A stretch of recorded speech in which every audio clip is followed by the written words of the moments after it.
alteraciones plaquetarias, ¿no? Ya hemos visto leucemias, hoy día vamos a ver estas alteraciones plaquetarias. Y bueno, dependiendo del tiempo, se puede hacer un repaso con casitos clínicos, que es lo que nos están exigiendo ahora, para los exámenes de ahora en adelante, nos están exigiendo ya pues más casos clínicos, tipo ENAM, ¿no? Tipo examen para el internado. Así es que por ahí está la situación actual. Bien, empezamos entonces, ¿no? El día de hoy vamos a ver trastornos plaquetarios, pero es importante saber en qué contexto estamos, ¿no? O sea, las plaquetas se pueden afectar, ¿no? Tanto en su número, ya sean disminuyendo o aumentando, ¿no? Como también se pueden afectar en la función que realizan las plaquetas, ¿no? Entonces, en el caso de las plaquetas, cuando están disminuidas, eso se conoce como trombocitopenia, ¿no? Y cuando están aumentadas, que es la clase siguiente, eso se conoce como trombocitosis. Cuando está alterada la función de la plaqueta, o sea, la función de la hemostasia primaria, eso se conoce como trombocitopatía, o sea, la alteración de la función plaquetaria en la hemostasia primaria sobre todo, ¿no?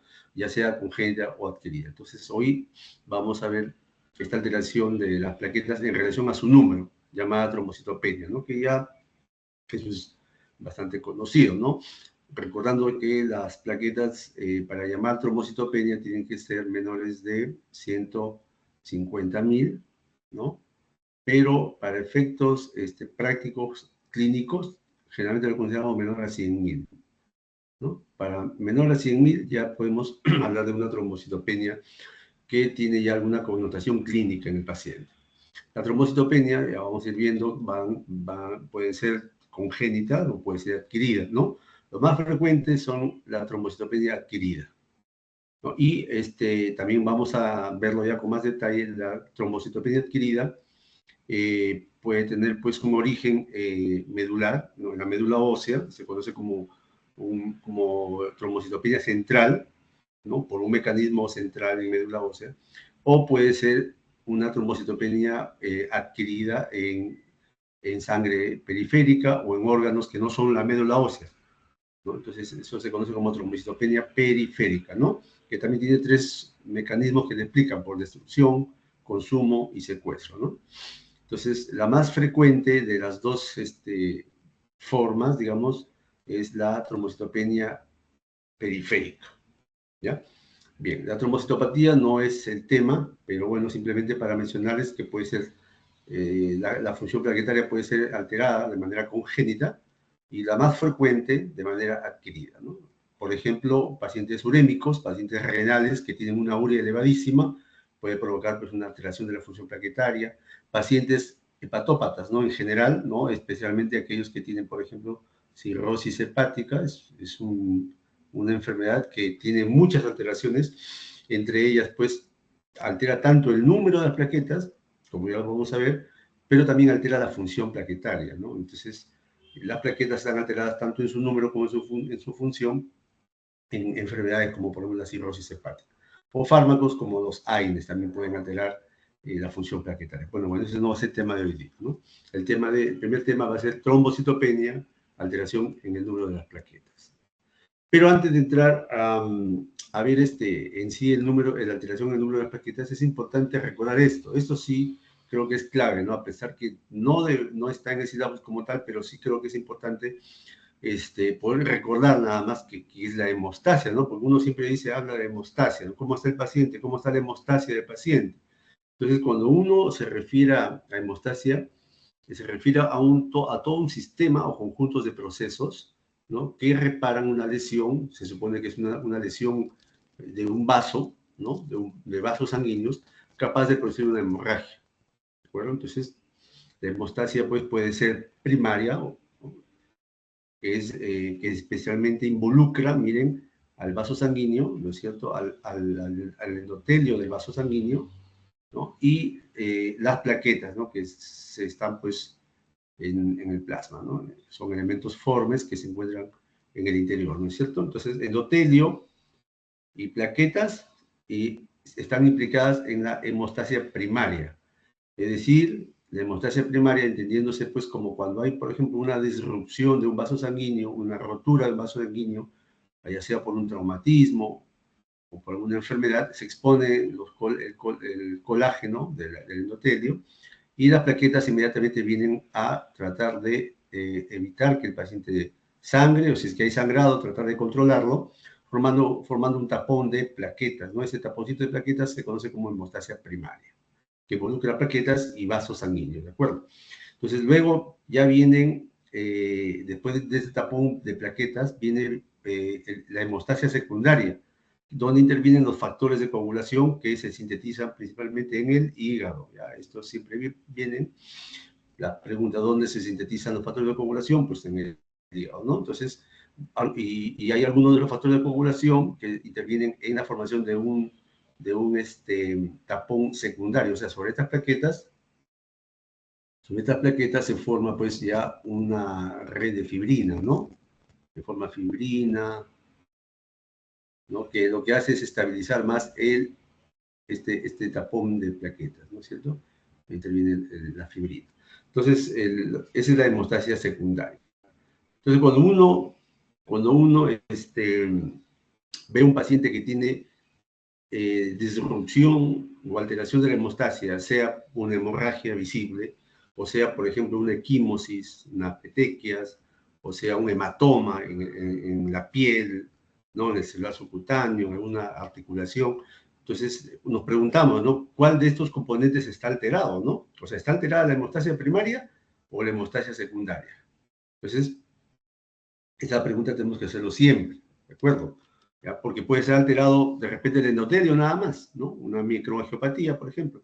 O puede ser que esté alterado las plaquetas, ¿no? Disminución de las plaquetas. O puede ser que en el caso de un paciente con una cirrosis, por ejemplo, esté alterada los factores de coagulación, ¿no? O pueden ser mixtos, ¿no? Pueden estar alterados todos los componentes. Entonces, eso tenemos que preguntarnos y para eso hay pruebas que nos van a hacer estar seguros de cuál de las hemostasis está alterada, primaria o secundaria. Eso frente a cualquier hemorragia interna, externa, visible, ¿no? De los pacientes. ¿Ya? Bien, entonces aquí está este cuadrito, miren, donde nos va a permitir saber qué pruebas podemos emplear. Si hablamos de la hemostasia primaria, que ya les dije que comprende alteración de los vasos sanguíneos o alteración de las plaquetas, ¿no? Las enfermedades que alteran los vasos sanguíneos se conocen como púrpuras vasculares y no vamos a poder diferenciar una púrpura vascular de una púrpura plaquetaria. Púrpuras son ambas. Púrpura se refiere a esta lesión oscura de color púrpura que aparecen de manera espontánea, ¿no? Puede ser adquirida en la piel del paciente. Esas son púrpuras, pero más púrpuras. Pero pueden ser por problemas en los vasos sanguíneos o problemas en las plaquetas, ¿no? Ambas son púrpuras. Lo que va a diferenciar es cuál es el componente que está afectado. Ahora, la clínica puede ser similar en la hemostasia, ¿no? En estas alteraciones de los vasos de las plaquetas, la clínica puede ser simultánea, pero puede ser similar, ¿no? Entonces, tanto en la presentación clínica, ¿no? Como en las pruebas, ¿no? Entonces, miren, si uno, por ejemplo, quiere saber si está alterada la hemostasia primaria, hay algunas pruebas que podemos hacerlo.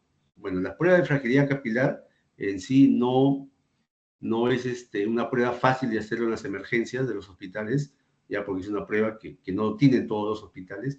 Lo ideal sería que se cuente con esas pruebas de fragilidad capilar, pero de una manera indirecta uno sabe, por ejemplo, un anciano que rápidamente le colocan una vía endovenosa, un inyectable, o a veces al paciente anciano lo movilizan de un lado para otro y de un momento a otro empiezan a aparecer hematomas, entonces uno dice, este paciente tiene una ya fragilidad capilar, ¿no? Es una medida indirecta, pero debería haber pruebas. Sin embargo, los hospitales no cuentan con esas pruebas. Pero sí contamos, miren, para medir la hemostasia primaria, las plaquetas. ¿Ya? Entonces, si el número de plaquetas está disminuido, ya podemos decir que está alterada este componente de la hemostasia primaria. O de repente el tiempo de sangría está un poco alargado, ¿no? O igual el tiempo en que demora en formarse también, en retraerse un coágulo también puede estar alterado, alargado, ¿no? Entonces, para saber si la hemostasia primaria está afectada, tenemos que pedir, y eso se hace en el hospital, el número de plaquetas, o sea, pedimos un hemograma, ¿no? De repente se puede pedir un recuento de plaquetas solo, nada más también, ¿sí? Eso cuentan los laboratorios, recuento de plaquetas o un hemograma, y el tiempo de sangría o el tiempo de retención de coágulos, ¿no? De los cuales el tiempo de sangría es el que más se usa. Tiempo de sangría y el recuento de plaquetas. Si esos están alterados, entonces la hemostasia primaria es la responsable de ese sangrado o esa hemorragia que tiene el paciente. ¿Ya? Pero si queremos saber si es la hemostasia secundaria, ¿ya? O sea, donde está alterada ya la función plaquetaria, específicamente los factores de coagulación van a estar alterados y lo que vamos a ver, entonces, porque la clínica también puede ser similar, ¿no? También puede haber hematomas, equimosis, petequias. Lo que vamos a hacer nosotros es pedir el tiempo de coagulación, ¿ya? Y sobre todo el tiempo de protrombina o el tiempo parcial de tromboplastina. De estos análisis pedimos el tiempo de protrombina, ¿de acuerdo? El tiempo de protrombina y el tiempo de coagulación nos van a decir cómo está la hemostasia secundaria. Si, por ejemplo, el TP y el tiempo de coagulación están alargados, entonces significa que el paciente tiene déficit de factores de coagulación. O sea, la hemostasia en la que está afectada es la secundaria. Ejemplo, paciente con cirrosis hepática. Pero puede haber pacientes que tienen las dos, tanto la hemostasia primaria como la secundaria alterada.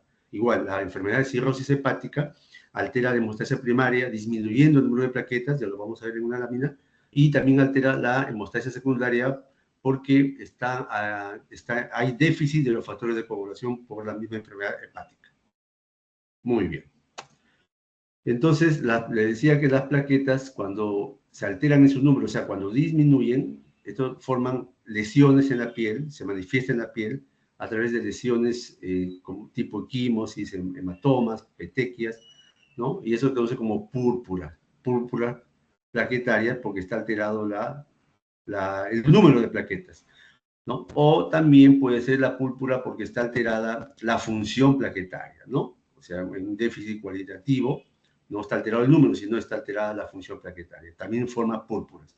Pero como les decía, no es fácil diferenciar una púrpura plaquetaria de una púrpura por factores de coagulación, ¿no? No hay forma de clínicamente diferenciarla, sino a través de los estudios, ¿no? Entonces, la trombocitopenia es menor a 150.000, desde ahí sí ya se considera trombocitopenia, pero para efectos clínicos les había dicho que menos de 100.000, ¿de acuerdo? Menos de 100.000 ya es trombocitopenia. Es importante, jóvenes, que recuerden el número de plaquetas, porque yo en el caso clínico muchas veces no pongo valores referenciales. Entonces, le pongo un caso clínico y le pongo plaquetas, un ejemplo, 10.000, y si no recuerdan ustedes cuáles son los valores normales de plaquetas, no van a saber si están frente a una trombocitopenia o está normal el número de plaquetas. Entonces, no estoy preguntando pues en el examen, doctor, cuánto es el valor normal de la plaqueta. Eso tienen que ustedes saberlo, ¿ya? Entonces, de 150.000 a 450.000, el número de plaquetas es lo normal. Menos de 100.000 ya es trombocitopenia clínica, y ya vamos a ver cuanto más disminuye el número de valores de las plaquetas, más riesgo de sangrado espontáneo, ¿ya? Entonces, por favor, esto tienen que recordarlo. Muy bien. Entonces, también es importante, ya, porque todo paciente que tiene la hemostasia alterada, es decir, por ejemplo, hematoma. El paciente viene por hematoma, o viene por petequias, ¿ya? O viene por equimosis. Así va a llegar su paciente, ¿no? Entonces, no sabemos si está alterada la hemostasia primaria, secundaria, si es congénito, si es adquirido. Entonces tenemos que buscar antecedentes, pues, ¿no? Porque hay algunas enfermedades que sí se manifiestan bastante también con alteración de la hemostasia primaria y secundaria. El lupus, esa enfermedad, obligatoriamente ustedes tienen que preguntar al paciente, sobre todo si son pacientes mujeres jóvenes, si tienen antecedentes de fotosensibilidad en la cara, artralgias, o sea, signos clínicos que me orienten a un lupus, o historia familiar de lupus, por ejemplo, ¿no? ¿Qué más? Preguntar, ¿no? Sobre todo si son pacientes varones, ¿no? Que han tenido ingesta de alcohol, ¿no? Porque podemos estar frente a una cirrosis hepática, ¿no? O de repente una persona que ha tenido hepatitis, ¿no? Hepatitis B, puede tener también una cirrosis, ¿no? Bien. O enfermedades malignas, ¿no? Hematológicas, como las leucemias, ¿no? Entonces, es importante saber si el paciente llega al hospital ya con una enfermedad diagnosticada previamente, una leucemia, una enfermedad hematológica, ¿no? Que hace que de repente tenga riesgo de tener estos sangrados, ¿no? o un tumor, pues, ¿no? Por ejemplo, un paciente que tiene un tumor sólido, un tumor que hace metástasis, que puede afectar la médula ósea de los huesos y provocar también sangrados. Infecciones. También hay infecciones que se relacionan con sangrados, ¿no? Por ejemplo, los virus de sarampión, este parvovirus que es muy frecuente en niños, ¿ya? En niños puede ser inofensivo muchas veces, pero en adultos pueden tener ya una connotación clínica más fuerte. Sepsis, ¿no? Bastante común, esto yo lo veo, pacientes sobre todo cuando tienen una sepsis severa, es decir, pacientes que ya tienen algún grado de disfunción orgánica, shock, requieren corticoides, antibióticos de amplio espectro, pacientes que están críticos, sepsis severa pueden tener trastorno de la hemostasia primaria y secundaria, ¿no? Virus de la hepatitis C, VIH, también se acompañan de estas enfermedades. Y algunos pacientes que suelen tomar fármacos, por ejemplo, los hipertensos, toman, o los pacientes con insuficiencia cardíaca, o pacientes hipertensos, pueden estar tomando esta medicación hidroclorotiazida, ¿no? Para perder líquidos, ¿no? O los pacientes renales con enfermedad renal crónica, por ejemplo, ¿no? Pueden estar tomando estos medicamentos y también tener alteraciones de la hemostasia. Los que convulsionan, por ejemplo, que toman carbamazepina, los pacientes que tienen arritmias, usan amiodarona, por ejemplo, ¿no? También pueden tener alteraciones de la hemostasia. O aquellos pacientes que por alguna razón médica, por ejemplo, con cáncer, ¿no? Hayan recibido radiación ionizante, ¿no? Esa radiación que es terapia, pero al mismo tiempo produce alteración también en las plaquetas directamente o a través de algún órgano afectado como el hígado, por ejemplo, ¿no? Entonces, los pacientes que están expuestos a radiación ionizante también tienen riesgo de desarrollar alteración de la hemostasia primaria o secundaria. Dicho sea de paso, la radiación ionizante es un factor de riesgo para muchas enfermedades, ¿no? Por ejemplo, para las leucemias, ¿ya? Ya vamos a ver, bueno, eso lo hemos visto, ¿no? Leucemias, por ejemplo, las trombocitopenias también, ¿no? Trombocitopenias, y para el cáncer, cualquier tipo de cáncer, ¿no? La radiación. Entonces, ahora, por eso es que ahora se está demostrado que, por ejemplo, paciente que se somete a tomografías 2 veces al año, tiene más riesgo que la población que no se somete a tomografías. Entonces, mucho cuidado con las tomografías, sobre todo las que usan contraste, porque tienen más tiempo de exposición a la radiación. ¿Ya? Así es que no se recomienda, pues, no exponer a una persona a la radiación ionizante de las tomografías porque pueden terminar produciendo alteraciones hematológicas y no hematológicas. Muy bien. El examen físico también. Una vez que ustedes ya han sacado sus datos por anamnesis, ya por antecedentes, preguntando y repreguntando, son una buena anamnesis, ustedes ya completan el examen físico.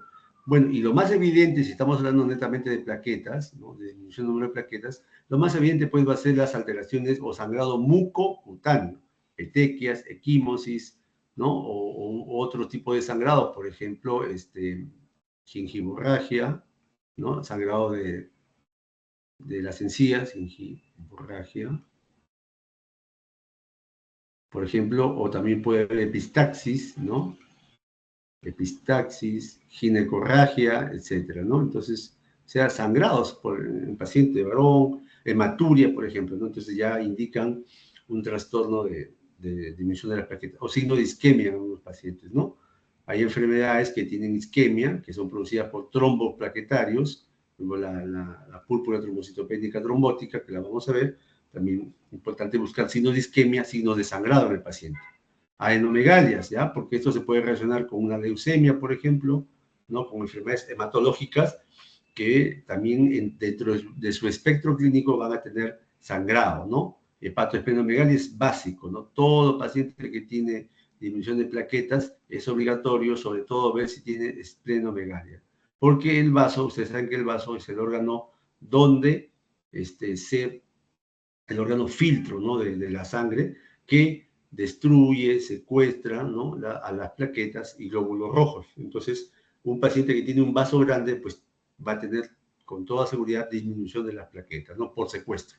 Eso ya lo vamos a ver como un mecanismo.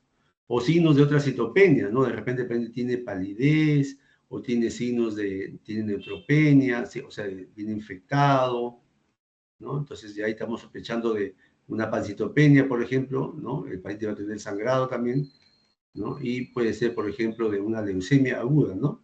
Pancitopenia. O estigmas o signos de enfermedad hepática crónica, la ictericia, las arañas vasculares, circulación colateral, ¿no? Que ya nos hagan pensar que este paciente tiene alteración de la hemostasia secundaria o la hemostasia primaria y secundaria. Cirrosis, por ejemplo. Signos de infección, ¿no? Paciente que tenga una celulitis grande, severa, o una infección respiratoria, una infección urinaria, una infección abdominal, también puede tener disminución de las plaquetas, ¿no? U otras, como por ejemplo neoplasias también, ¿no? Neoplasias que se asocian a plaquetopenia. Entonces, así vamos a ver los pacientes, o sea, aquí indistintamente del diagnóstico, ¿ya? Pero un paciente con disminución de plaquetas, sea la causa que sea, lo podemos encontrar así, pues, ¿no? Con petequias, ¿no? Pequeñas equimosis, algunos más grandes ya hematomas, ¿no? Acá petequias en la cavidad oral. Otros pacientes pueden venir, por ejemplo, los que tienen púrpura trombocitopénica trombótica, pueden venir así, ¿no? Con grandes equimosis, con grandes hematomas, ¿no? En miembros inferiores, ¿no? En el resto del cuerpo. Entonces, son más complicados ya, ¿no? O, por ejemplo, pacientes con estigmas hepáticos. Este es un paciente que tiene un abdomen batraciano, con presencia de circulación colateral, tiene por acá algunas escoriaciones, ya tiene también petequias, tiene pequeñas equimosis, ¿no? Entonces ya esto me habla pues de una probable cirrosis hepática. La ictericia, ¿no? Sangrado periumbilical, por ejemplo, ¿no? Signos de hematomas aquí, o equimosis. Entonces ya esto me habla de que tiene probablemente una enfermedad hepática crónica como la cirrosis y tiene pues este riesgo de desarrollar plaquetopenia, ¿no? Muy bien. Los exámenes, de todos los exámenes que nosotros usamos para evaluar hemostasia primaria y secundaria, tenemos acá pues recuento de plaquetas a la cabeza, ¿no es cierto? Esto lo vamos a pedir junto con un hemograma, porque lo importante es ver todo, pues, ¿no? Cómo están los leucocitos, cómo están los glóbulos rojos, ¿no? No solamente plaquetas. Y otras pruebas, por ejemplo, el tiempo de hemorragia o el tiempo de sangría se llama esto, ¿no? Este es el tiempo de sangría también. ¿Ya? El tiempo de sangría, que también me evalúa, esto me evalúa la hemostasia primaria sobre todo, ¿no? Y otras pruebas, ¿no? Por ejemplo, el tiempo de protrombina, el fibrinógeno, el factor, ¿no? Los productos derivados del fibrinógeno, dímero D, que esto ya no se evalúan, ¿no? Junto con otros parámetros, como el tiempo parcial de tromboplastina activada, nos evalúan la hemostasia secundaria, ¿de acuerdo? Este evalúa la hemostasia primaria y este evalúa la hemostasia secundaria. Entonces, aquí, por ejemplo, pedimos nosotros perfil hepático, pedimos tiempo de protrombina, ¿no? Entonces, para saber si está bien. Si están alterados, la hemostasia secundaria es alterada. Entonces, estos análisis, recuérdanlo, porque en los casos le ponemos así, ¿ya? En casos clínicos, colocamos así, ¿no? Y pues no me estén preguntando después, doctor, pero ¿por qué puso, en el caso clínico, por ejemplo, ¿no? Si quiero yo averiguar si ustedes recuerdan qué análisis son para evaluar hemostasia primaria, pues le voy a poner tiempo de sangría, plaquetas, ¿no? Y secundaria, pues el TP, ¿no? Fibrinógeno, sobre todo el TP. Entonces, esos análisis, recuerden ustedes, ¿no? Porque va a depender de eso también las enfermedades que producen plaquetopenia, ya la vamos a ver. ¿Ya? Entonces, no se olviden de eso. Bien. Entonces, en general, un paciente que se presenta al hospital con signo de sangrado mucocutáneo, equimosis, petequias, hematomas, gingivurragia, epistaxis, etcétera, ginecorragia, entonces, y le hacemos un recuento de plaquetas y sale menos de 100.000. Entonces, yo confirmo con mi hemograma que ya el paciente tiene una trombocitopenia, ¿de acuerdo? De repente por ahí uno dice, oye, no, pero hay que volver a pedir o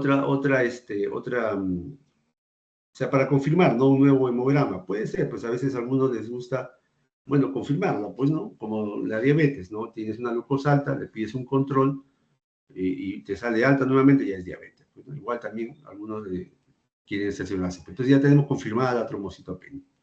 Entonces nos preguntamos luego, ¿por qué disminuyen las plaquetas? ¿No? ¿Dónde está el problema? Médula ósea, sea, ahí no se están produciendo plaquetas, o a nivel de la sangre periférica o los órganos como el vaso, por ejemplo. ¿Ya? O sea, ahí puede estar el problema, ahí se está destruyendo plaquetas, o se están destruyendo o se están consumiendo plaquetas, ¿no? Cuando uno dice destrucción, se supone que la plaqueta es destruida, pisada, ¿no? Cuando uno dice consumo, la plaqueta no se destruye, sino se consume, por ejemplo, formando tapones, ¿no? Agrupación de plaquetas, ahí se consume. O el problema de repente es a nivel del vaso, que el vaso está grande, esplenomegalia, y secuestra pues más plaquetas y baja el número de plaquetas. O sea, todos estos mecanismos lo que producen es disminución del número de plaquetas, trombocitopenia. Ahora, va a haber enfermedades pues, que expliquen, ¿no? Cada uno de estos tres mecanismos. Entonces, cuando el problema es a nivel de médula ósea, la trombocitopenia es a nivel de la médula ósea por un déficit, ojo, un déficit en la producción de plaquetas. Entonces, pueden ser dos formas, ¿no? La más frecuente, la adquirida, pero también puede ser hereditaria, ¿no? Que eso no lo vamos a ver. ¿Ya? Entonces, la más frecuente son la trombocitopenia adquirida, en médula ósea, estamos hablando. Y tiene además dos subtipos, ¿no? Las no selectivas y las selectivas. ¿Qué quiere decir esto? Las no selectivas significa que no solamente están alterados el número de las plaquetas, sino también puede estar disminuido, por ejemplo, la hemoglobina, ¿no? El número de glóbulos rojos y puede estar disminuido los leucocitos. O sea, las tres series pueden estar disminuidas. Es decir, las enfermedades que están acá afectan a la médula, la hematopoiesis en general de la médula ósea, disminuyendo no solamente plaquetas, sino también glóbulos rojos y leucocitos. En cambio, las selectivas solamente van a disminuir plaquetas. ¿Qué enfermedades no son selectivas? O sea, producen trombocitopenia, pero además caída de otras series. El ejemplo más clásico, la aplasia medular, ¿no? Ustedes saben que la aplasia medular es una enfermedad pues, de la cual las células madre disminuyen a un nivel crítico y no se pueden diferenciar en células sanguíneas, ¿no? Glóbulos rojos, plaquetas y leucocitos. Entonces, la aplasia medular. O un síndrome mielodisplásico, cuya característica, una de sus características es la pancitopenia, caída de las tres series, ¿no es cierto? O cáncer, sea hematológico o no hematológico el cáncer, pero que hace, infiltra la médula ósea. Infiltrar significa que las células neoplásicas van y ingresan a médula ósea o crecen en médula ósea y provocan caída de las tres series, ¿no? Ahí están las leucemias, tanto agudas como crónicas, mieloma, linfoma y cáncer, por ejemplo, que no son hematológicos, como el cáncer de pulmón, de próstata, de mama, etc., ¿no? También pacientes que son sometidos a quimioterapia o radioterapia, ¿no? Los que tienen alguna neoplasia de cuello, de uterino, de pulmón, gástrica, y que reciben quimioterapia o radioterapia pueden desarrollar también trombocitopenia, ¿no? Adquirida, pero con caída de las tres series, pues, ¿no? Las anemias carenciales, importantes recordar que el déficit severo de ácido fólico, vitamina B12 y hierro, ¿no? Es el sustrato principal, ¿no? Estos elementos para que se produzcan las células sanguíneas. Si hay déficit de ácido fólico, vitamina B12 y hierro, no se van a formar plaquetas, no se van a formar glóbulos rojos principalmente. Entonces, las anemias carenciales severas también pueden provocar trombocitopenia, ¿no? Bien. Las selectivas, sobre todo recordar las infecciones, ¿no? Estas infecciones como por ejemplo la tuberculosis, VIH, dengue u otro virus como el parvovirus, afectan directamente a la médula ósea, a las células que producen las plaquetas, que son los megacariocitos. Ahí estos virus o estas enfermedades como tuberculosis van y afectan directamente a los megacariocitos de tal manera que el número de plaquetas disminuye. U otras situaciones como alcoholismo, ¿no? Pacientes alcohólicos crónicos, sobre todo, puede también llevar a un déficit de plaquetas, ¿no? Déficit absoluto de plaquetas. Bien, esos son los mecanismos. Ahora, las enfermedades que requieren estudio de médula ósea, o sea, que el paciente tiene trombocitopenia, tiene caída de las tres series, sobre todo, ¿no? Que requieren estudio de médula ósea son la aplasia medular, el síndrome mielodisplásico y la infiltración de médula ósea por cualquiera de estas enfermedades. Solamente en esos casos se requiere estudio de médula ósea, ¿ya? Bien. El segundo mecanismo es la destrucción, y esto ya no es a nivel de médula ósea, sino esto es a nivel ya de la sangre periférica o el vaso, ¿no es cierto? Destrucción de plaquetas o consumo de plaquetas. Ya les he dicho que destrucción es la lisis, ¿no? de esta plaqueta, y el consumo es formando grumos de plaquetas, trombos. Ahora, lo más frecuente que en estos mecanismos es la presencia o la formación de anticuerpos contra las plaquetas. ¿Ya? Entonces, una plaqueta, ¿no? Suele de alguna manera funcionar o aparentar ser un antígeno para el cuerpo y se forman anticuerpos contra las plaquetas. Anticuerpos contra las plaquetas. Entonces, esos son mecanismos inmunológicos y esa plaquetita, ¿no? Con un anticuerpo encima, un anticuerpo conectado a anticuerpos, no puede ser, generalmente no tiene, pues, no completa su tiempo de vida, ¿no? Lo que pasa es que así una plaqueta con anticuerpo es fagocitada por un macrófago. Viene el macrófago, ¿no? Ve una plaqueta con anticuerpos en su superficie y ¿qué hace? La destruye, la fagocita, la lisa. Entonces, esa es la razón por la que baja el número de plaquetas, cuando tienen anticuerpos en su superficie, ¿no? ¿Y qué enfermedades producen anticuerpos en las plaquetas? Muchas enfermedades, pero la más frecuente es la presencia de autoanticuerpos en las plaquetas, ¿ya? Autoanticuerpos. Esto es la base de esa enfermedad conocida por muchos como es la púrpura trombocitopénica inmune. Púrpura porque produce lesiones como equimosis, por ejemplo. Trombocitopénica porque está disminuido el número de plaquetas. Inmune porque se forman anticuerpos contra estas plaquetas, ¿no? El PTI, ¿no? Es la enfermedad que representa la destrucción de plaquetas por autoanticuerpos. Pero también se forman anticuerpos, por ejemplo, mediadas por enfermedades como lupus o síndrome antifosfolipídico. Estas enfermedades, sobre todo lupus, provocan también anticuerpos contra las plaquetas, las destruyen. O infecciones, ciertas infecciones, por ejemplo, en el caso del dengue. Recuerden que el dengue, el virus del dengue, tiene en su superficie una proteína llamada NS1. Esa es la proteína con la cual se ha desarrollado la prueba rápida para detectar la enfermedad, ¿no? Una proteína llamada NS1. Pero ¿qué tiene de particular este NS1, ¿no? Además de dar la virulencia del virus, ¿no? Este NS1 es una glucoproteína. Es una proteína que tiene restos de glucosa y se parece bastante aquí tenemos una plaqueta, a ciertas proteínas que tienen las plaquetas en su superficie. Las plaquetas, al igual que los glóbulos rojos, al igual que los glóbulos blancos, tienen en su superficie también residuos de glucoproteínas. Y uno de estos residuos se parece bastante al NS1. Entonces, como el NS1 es un material extraño para el cuerpo, se desarrollan anticuerpos, ¿no? Anticuerpos. Pero estos anticuerpos a veces confunden a este NS1, lo confunden con la glucoproteína que está encima de la plaqueta y la destruye. O sea, viene el anticuerpo y no solamente destruye virus, ¿no? Sino también destruye plaquetas porque tienen una proteína similar a la del virus. Eso se conoce como reacción cruzada y es el mecanismo principal que explica la disminución de las plaquetas en el dengue, la plaquetopenia por dengue, ¿ya? Una reacción cruzada, anticuerpos contra la proteína NS1 también atacan a las proteínas de las plaquetas.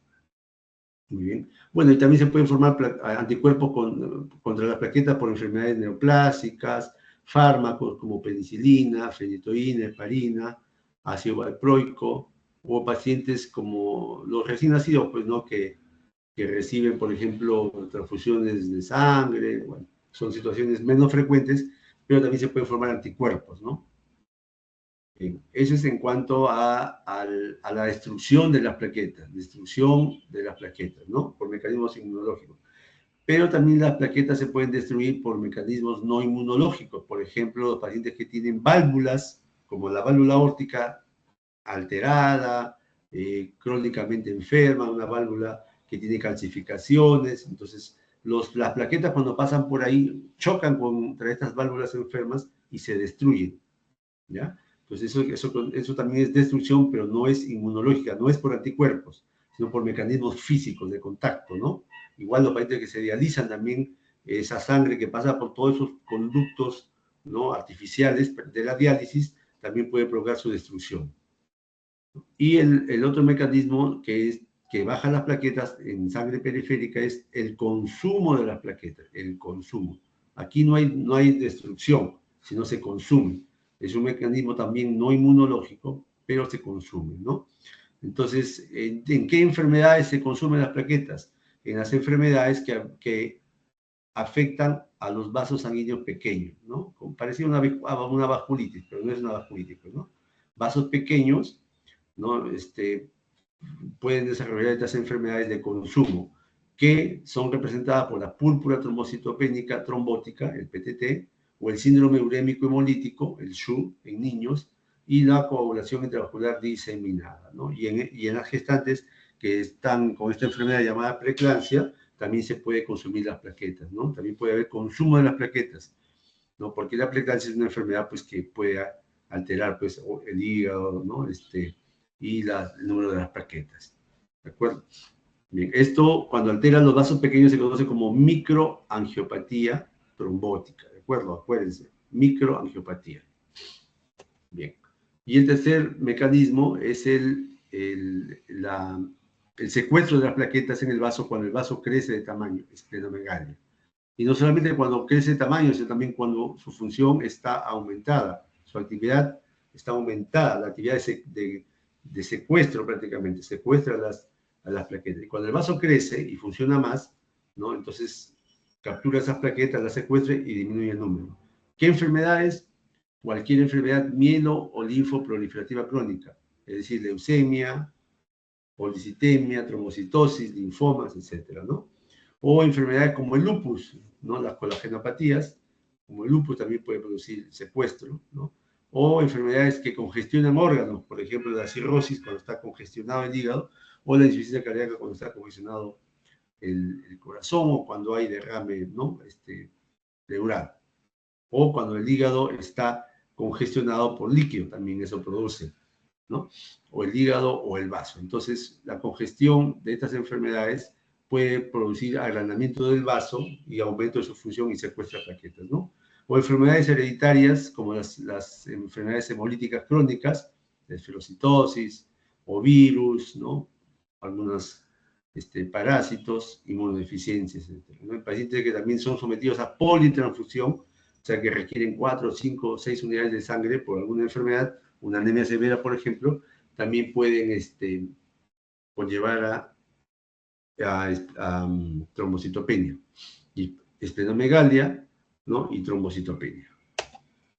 Bien, entonces les había dicho inicialmente que según cómo vayan disminuyendo el número de plaquetas en sangre, el riesgo de sangrado espontáneo va a ser cada vez mayor.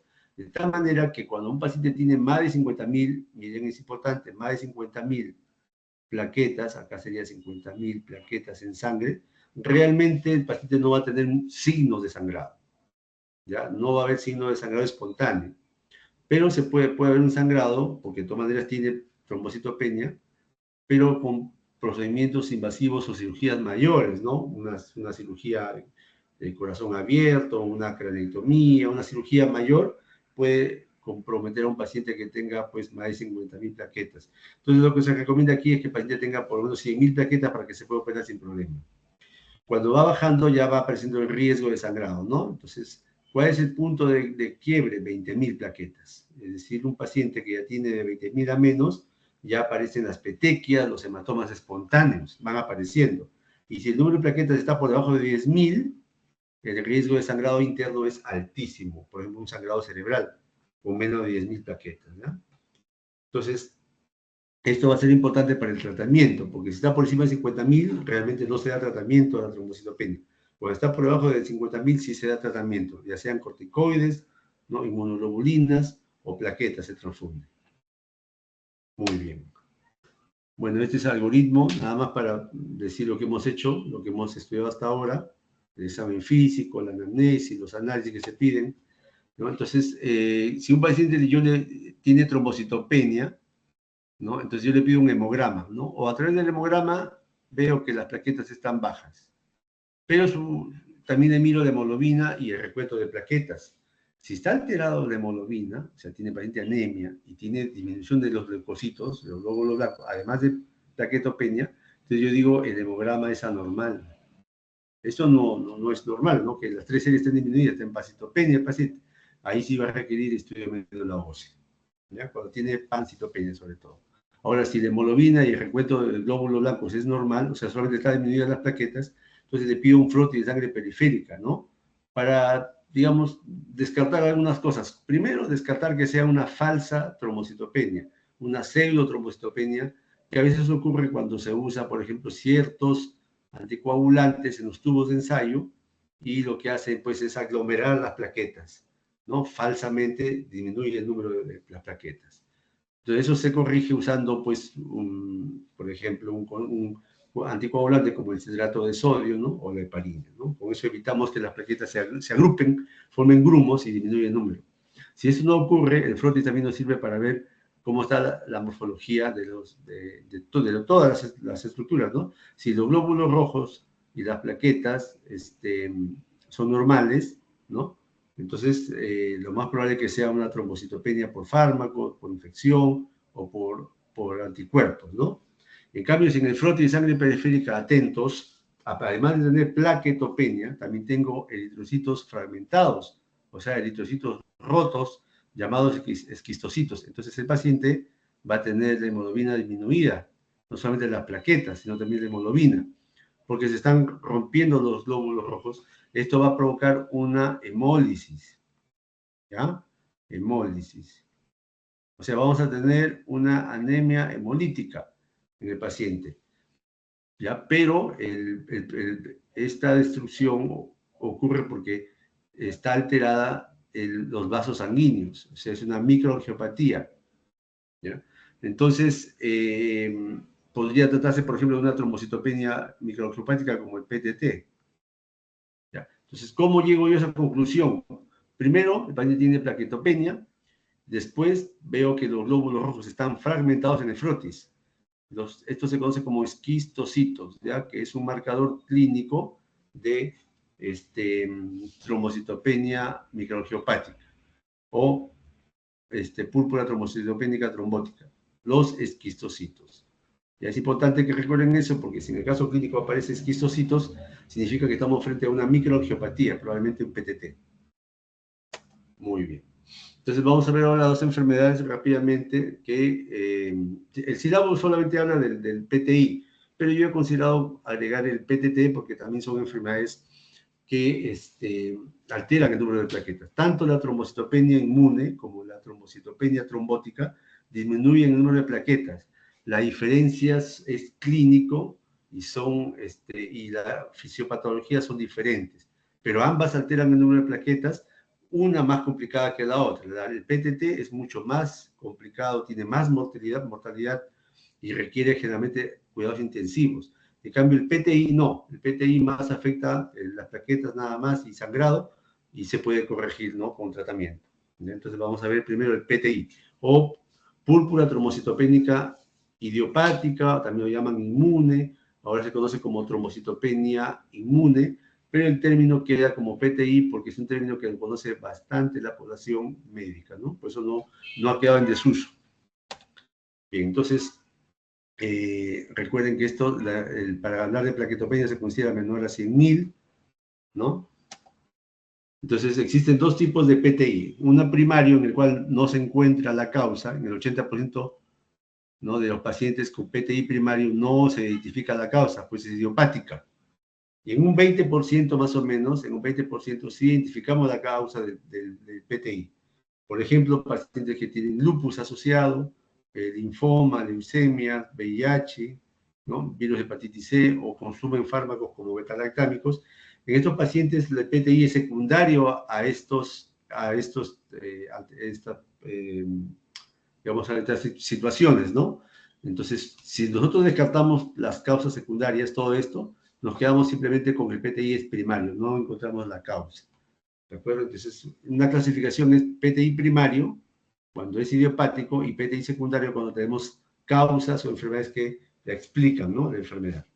Luego también tenemos otra clasificación en tiempo, ¿no? Aguda, cuando el PTI dura menos de 3 meses. Esto es más frecuente en niños, es de un curso más benigno, ¿ya? De un curso más benigno, y son autolimitadas. En cambio, cuando el PTI dura más de 12 meses en el paciente, esto ocurre más frecuentemente en adultos, ya decimos que es un PTI crónico, ¿no? Entonces, la cronicidad no es bueno en estos casos.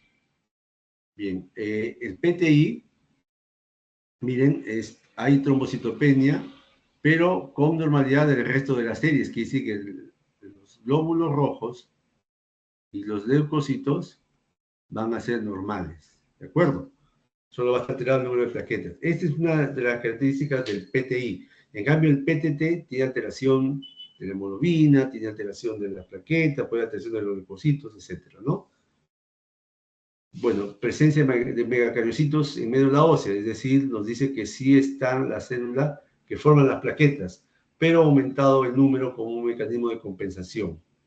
Presencia de autoanticuerpos contra las plaquetas, ese es el PTI, o sea, se desarrollan autoanticuerpos, ¿no? Contra ciertas proteínas de la membrana de las plaquetas, ¿no? Y generalmente, pues, tenemos que asegurarnos de que no hay una causa secundaria que le explique, es decir, hacer un diagnóstico de exclusión, ¿no?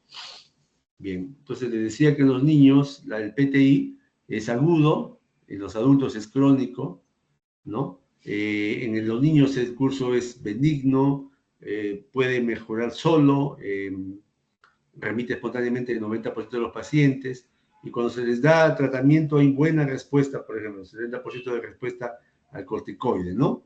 Cuando se les da tratamiento. No a todos los pacientes con PTI agudo en niños se les da tratamiento. Ya vamos a ver en qué casos.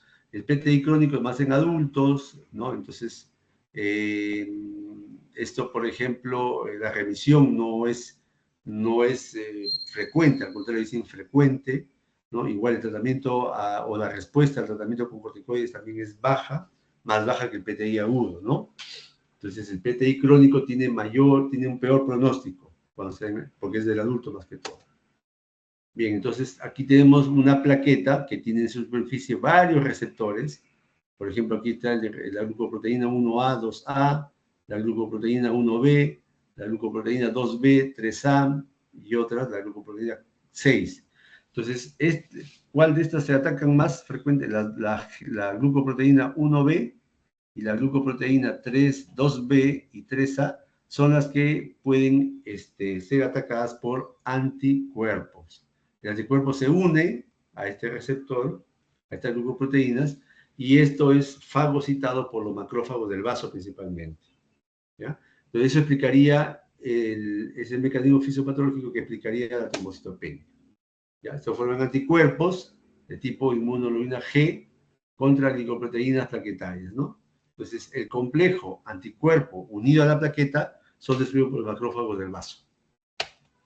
La clínica, como ya hemos visto adelante, la clínica puede ser igual en todas las formas de trombocitopenia, pero en el caso del PTI puede ser asintomática, puede durar meses o años, no se acompaña de crecimiento del vaso ni de ganglios, ni un importante detalle, no hay esplenomegalia ni adenopatías, ¿no? Bien. El diagnóstico, primero tenemos que excluir las causas secundarias, sobre todo lupus, ¿de acuerdo? Porque puede ser una plaquetopenia aislada, ¿no? No se suele solicitar aquí anticuerpos. Lo que medimos nosotros es a través del test de Coombs, ¿no? Si es que hay aglutinación de esas plaquetas que están unidas a anticuerpos, ¿no? Entonces aquí tenemos una plaquetita con su anticuerpo, acá tenemos otra plaquetita con su anticuerpo, ¿no? Otra plaquetita con su anticuerpo. Entonces el test de Coombs lo que hace es evidenciar la formación de anticuerpos sobre la superficie plaquetaria, aglutinando esas plaquetas y saliendo reactivo o positivo el test de Coombs. El tiempo de sangría puede ser un poquito alterado, miren, ¿no? Precisamente porque como hay menos plaquetas, el tiempo en que demora formarse el coagulito, ¿no? Es un poquito más alto. ¿de acuerdo? Pero las pruebas de hemostasia secundaria, el tiempo de protrombina, ¿no? Trombina y trombina parcial activada, tromboplastina parcial activada, son normales, ¿ah? Bien, entonces es importante porque en el caso clínico le ponemos así, alteración de las plaquetas con tiempo de sangría elevado o ligeramente elevado, normal, pero con normalidad de factores de coagulación, entonces la hemostasia secundaria no está alterada, es la que está afectada, es generalmente el número de plaquetas, ¿no? La hemostasia primaria, ¿ya? Bien, ¿qué más? Bueno, descartar las causas secundarias, ya lo hemos dicho, y el tratamiento va a depender de si el paciente tiene síntomas de sangrado, sobre todo. Ahora, las manifestaciones hemorrágicas se presentan generalmente con plaquetas menores a 50.000, ¿ya? Menos de 50.000 plaquetas ya hay signos de sangrado, que pueden ser leves o asintomáticas y solamente le damos corticoides en vía oral, ¿no? O pueden ser moderadas o graves, ¿no? Cuando hay ya un compromiso hemodinámico del paciente, ¿no? El tratamiento en estos casos, como hay compromiso hemodinámico, o sea, la presión arterial está disminuida, el pulso está acelerado, entonces el paciente que tiene sangrados importantes, entonces se requiere un tratamiento urgente. Y generalmente el tratamiento urgente incluye esteroides, ¿no? Pulsos de metilprednisolona, sobre todo, endovenoso, transfusión de plaquetas, inmunoglobulinas, todo esto para tratar de, digamos, mejorar al paciente. Cuando es más las plaquetas de 50.000 a 100.000, ¿no? O sea, hay plaquetopenia leve, generalmente el paciente se observa, ¿no? Le hacemos un seguimiento con hemogramas para ver si es que las plaquetas no caen más, ¿no? Bien. El tratamiento de primera línea en el PTI son los corticoides, ¿no? Los corticoides con o sin inmunoglobulinas, ¿no? Entonces, si el PTI es leve o asintomático, se le da prednisona vía oral, ¿no?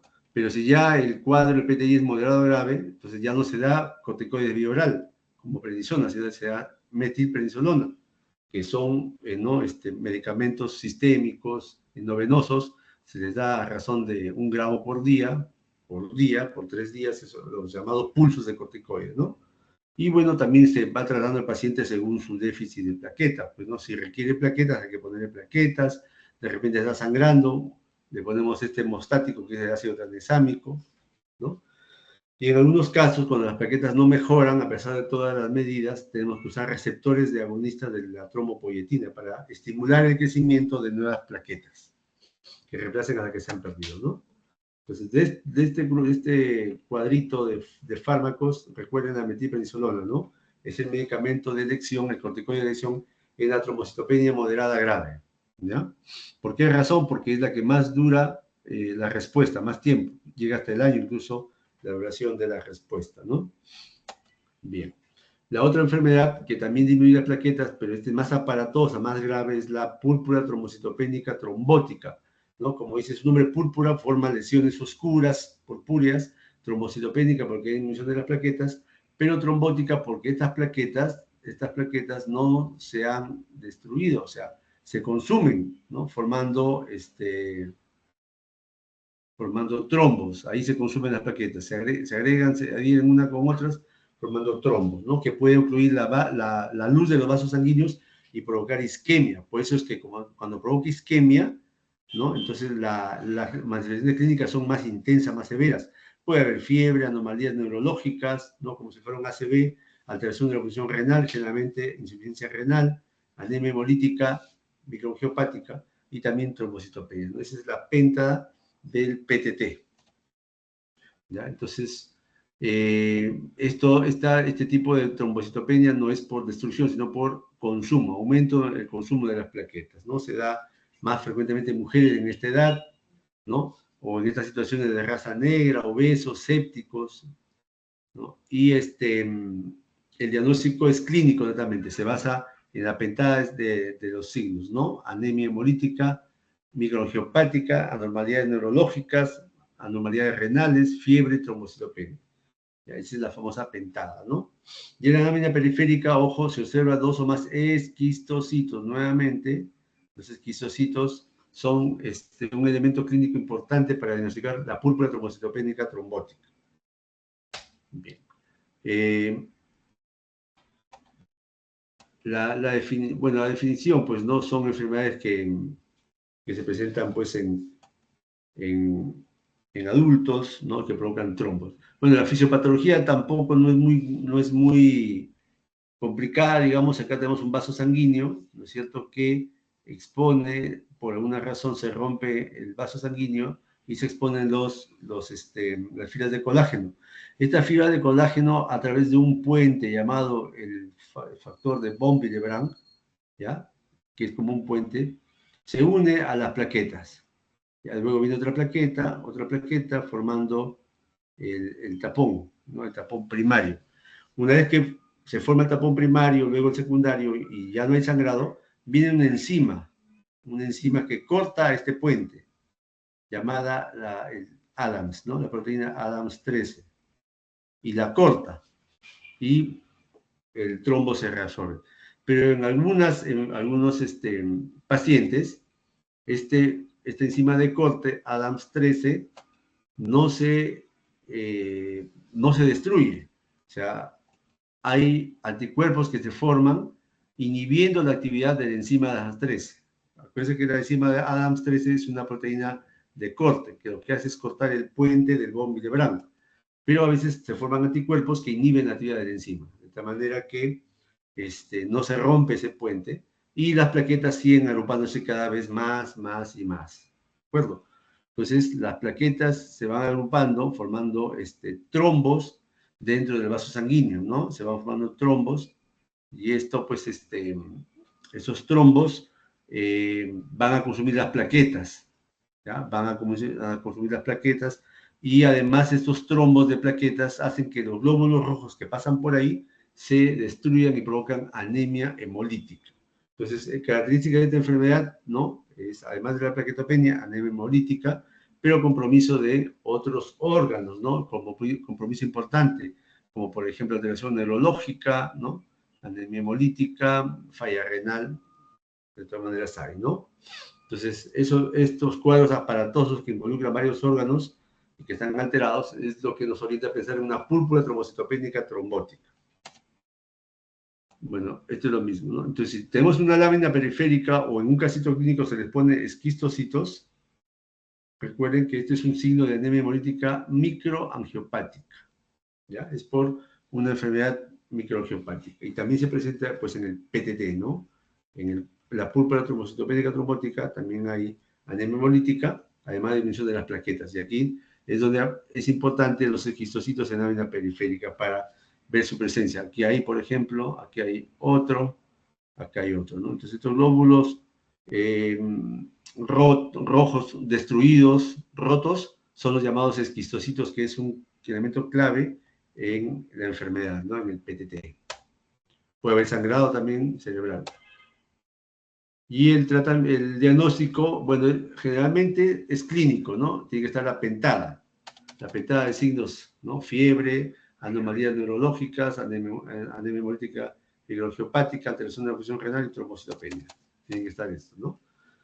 Pero también se pueden medir los anticuerpos, ¿no?, que se forman contra esta proteína de corte llamada Adams 13.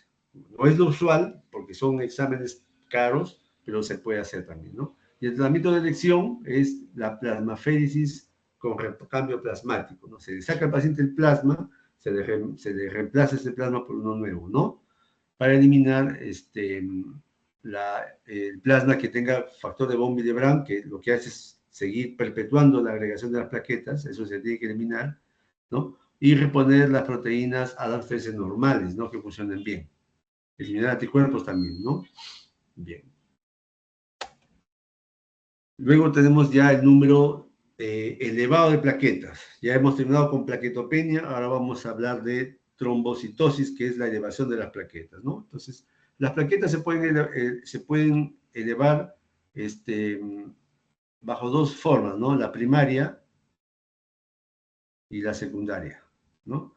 La trombocitosis primaria generalmente implica una enfermedad en médula ósea, mientras que la secundaria, ¿no?, es una trombocitosis secundaria, como dice, a, por ejemplo, infecciones, a sepsis, ¿no?, a quemaduras, a cirugías, etc. O sea, hay algo que explica la trombocitosis, ¿no? De estas dos, la primaria y secundaria, la más frecuente es la secundaria. Un 80% por lo menos es trombocitosis secundaria a estas enfermedades, ¿no? Infecciones. Y primaria, ¿no? Primaria en un 20, 15%, ¿no? Pero que afecta a médula ósea. La más frecuente es la secundaria, ¿de acuerdo? La trombocitosis primaria implica pues una enfermedad de médula ósea, o sea, por ejemplo, un trastorno mieloproliferativo crónico, ¿no? que explicaría la enfermedad. La secundaria asociada a enfermedades 80-90%, ¿no? Como quemaduras, sepsis, etc. La primaria es una neoplasia mieloproliferativa crónica, ¿no? Donde el problema va a ser a nivel del gen JAK. ¿Ya? ¿Qué pasa, no? Bueno, esto es, vamos a dividirlo en dos partes, ¿ya? Acá en el lado izquierdo tenemos la membrana de un megacariocito, que es la célula que forma las plaquetas, ¿no? Y esta es la membrana y tiene un receptor que está aquí en forma de una X de color azul, y ese receptor es el que, digamos, se une a la trombopoietina, ¿ya? Que se sintetiza en el hígado. La trombopoietina se une a este receptor de la membrana y activa unas proteínas internas llamadas JAK, las activa. Estas proteínas tienen la particularidad de tener en su estructura residuos de fosfato, que una vez que se activan, ¿no? Con ATP, van a dar la señal a través de segundos mensajeros, ¿no? Para que a nivel del núcleo se formen, ¿no? Se formen nuevas plaquetas, ¿ya? O sea, estimulan el crecimiento a nivel de médula ósea de los megacariocitos, y estos se diferencian formando nuevas plaquetas, ¿ya? Esto es lo normal, ¿no? Pero en el caso de la trombocitosis esencial, resulta pues que este receptor, que está en azul, sufre una mutación en uno de sus aminoácidos. Y al tener esa mutación ya no requiere la trombopoietina. Ya no la requiere, o sea, no se va a activar uniéndose. Ya no la necesita. Entonces, ¿qué va a ocurrir internamente? Estos residuos de JAK2, estas proteínas, se siguen fosforilando, pero ya no requiere ya la trombopoietina, ¿no? Sino simplemente se fosforila sola, ¿no? Entonces, pero una vez que se activa estas proteínas mutadas, el crecimiento no va a tener regulación, el crecimiento y diferenciación de la plaqueta no va a tener quien lo regule, no se va a someter a los mecanismos de regulación. Y el origen va a ser, o la consecuencia va a ser un aumento descontrolado de las plaquetas, ¿no? Entonces, por mutación de este gen JAK. Por eso que el gen JAK es uno de los criterios diagnósticos, ¿no? De trombocitosis esencial o primaria, ¿no? Criterios diagnósticos. ¿Ya? Entonces, la causa no se conoce. Lo que sí sabemos que en un 50-60%, a veces un poco más, está el gen JAK2 mutado, ¿no? Y esto, pues, lo que va a hacer es que se produzca, pues, digamos, las consecuencias clínicas en el paciente, ¿no?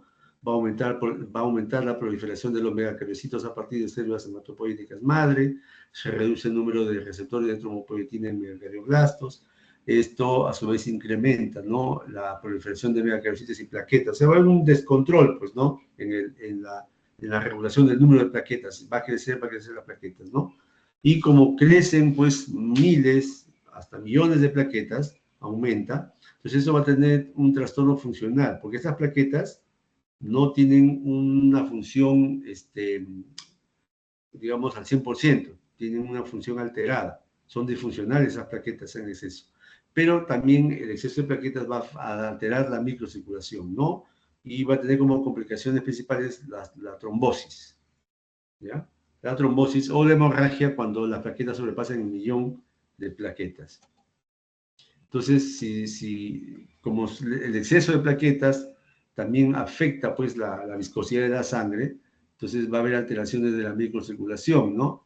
Eso va a originar diferentes alteraciones neurológicas, como cefalea, por ejemplo, disartria, afasia, alteraciones visuales, escotomas, visión borrosa, puede provocar también isquemia digital, ¿no? Porque hay mayor viscosidad de la sangre por el exceso de plaquetas, ¿no?